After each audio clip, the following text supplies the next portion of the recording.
وَإِذْ قَالَ إِبْرَاهِيمُ رَبِّ اجْعَلْ هَذَا بَلَدًا آمِنًا وَارْزُقْ أَهْلَهُ مِنَ الثَّمَرَاتِ مَنْ آمَنَ مِنْهُمْ بِاللَّهِ وَالْيَوْمِ الْآخِرِ قال ومن كفر فأمتعه قليلا ثم أضطره إلى عذاب النار وبئس المصير।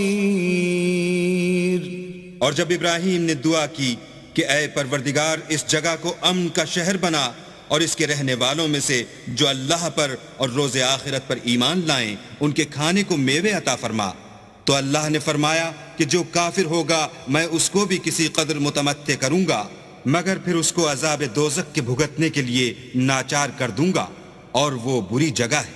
وَإِذْ يَرْفَعُ إِبْرَاهِيمُ الْقَوَاعِدَ مِنَ الْبَيْتِ وَإِسْمَاعِيلُ رَبَّنَا تَقَبَّلْ مِنَّا إِنَّكَ أَنْتَ السَّمِيعُ الْعَلِيمُ। और जब इब्राहीम और इस्माइल बैतुल्लाह की बुनियादें ऊंची कर रहे थे तो दुआ किए जाते थे कि ऐ हमारे परवरदिगार हमसे ये खिदमत कबूल फरमा, बेशक तू सुनने वाला और जानने वाला है।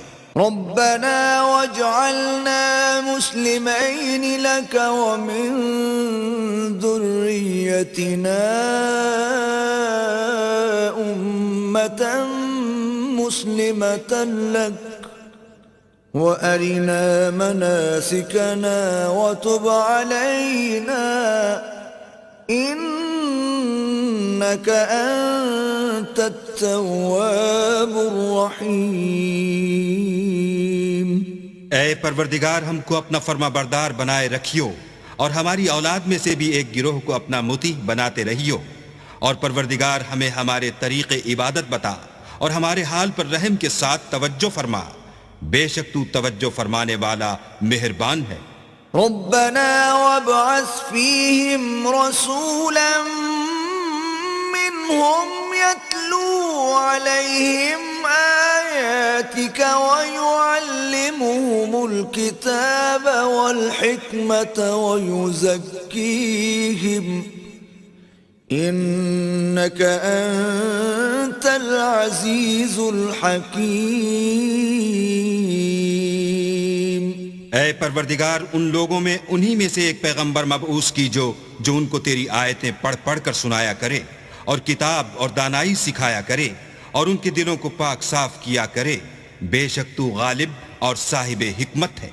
وَمَنْ يَرْغَبُ عَنْ مِلَّةِ إِبْرَاهِيمَ إِلَّا مَنْ سَفِهَ نَفْسَهُ وَلَقَدِ اصْطَفَيْنَاهُ فِي الدُّنْيَا وَإِنَّهُ فِي الْآخِرَةِ لَمِنَ الصَّالِحِينَ। और इब्राहीम के दीन से कौन रूगर्दानी कर सकता है बजुज इसके जो निहायत नादान हो।